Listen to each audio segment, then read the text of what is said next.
you are a black person and live in the black community all your life and walk out on the street every day seeing white policemen surrounding you.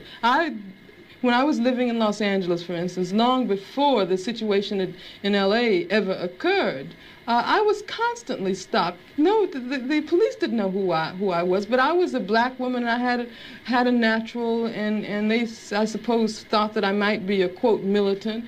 And when you live under a situation like that constantly, and then you ask me, you know, whether I approve of violence. I mean, that just doesn't make any sense at all. Whether I approve of guns. I grew up in Birmingham, Alabama. Some very, very good friends of mine were killed by bombs that were planted by racists. I remember from the time I was very small, I remember the sounds of bombs exploding across the street, our house shaking.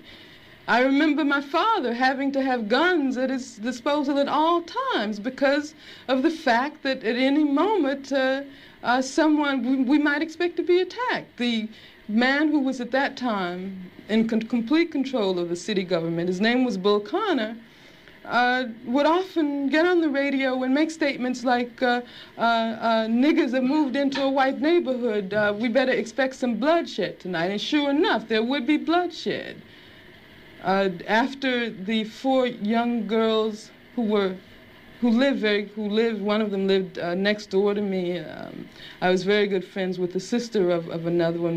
My sister was very good friends with all 3 of them. My mother taught one of them in her class. My mother, in fact, when the bombing occurred, one of the mothers of one of the young girls called my mother and said, can you take me down to the church to pick up Carol? We heard about the bombing, and I don't have my car. And they went down, and what did they find? They found limbs and heads strewn all over the place. And then after that, in my neighborhood, all of the men organized themselves into an armed patrol. They had to take their guns and patrol our community every night because they did not want that to happen again. I mean, that's why when someone asks me about violence, I just find it incredible. Because what it means is that the person who's asking that question has absolutely no idea what black people have gone through, what black people have experienced in this country since the time the first black person was kidnapped from the shores of Africa.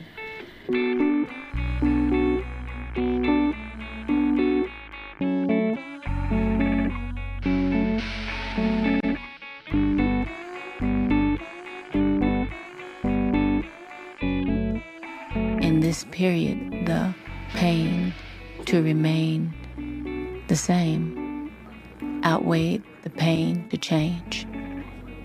I see that the time period brought on an evolution, and it's contagious like hot coals. One ignites the next, and the next, and the next, and the next. When you get tired enough is when you begin to want to sacrifice everything inside of you.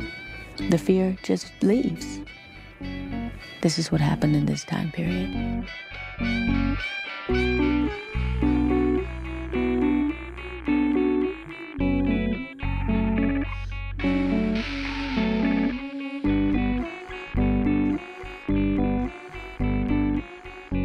One of the first books that I read when I went away was a book by Angela Davis called Are Prisons Obsolete? So it allowed me to examine prisons within America from their history and their role in society.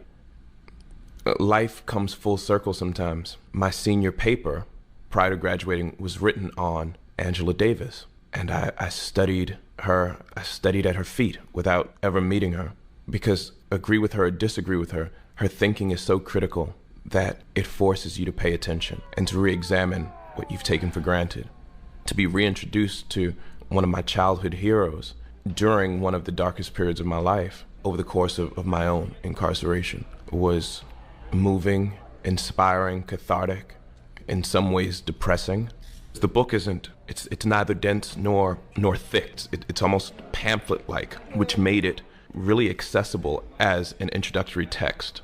other inmates would see me reading, and they'd come up to me and they'd say, well, John, you know, I don't have a lot of experience with reading, and I don't do it often, but can you recommend a book? And on many, many occasions, I went into my property locker and I pulled out that book, and I made them promise to return it in the same condition that it was given. But that book was a treasure to me, and it remains a treasure. It's one of the things that I've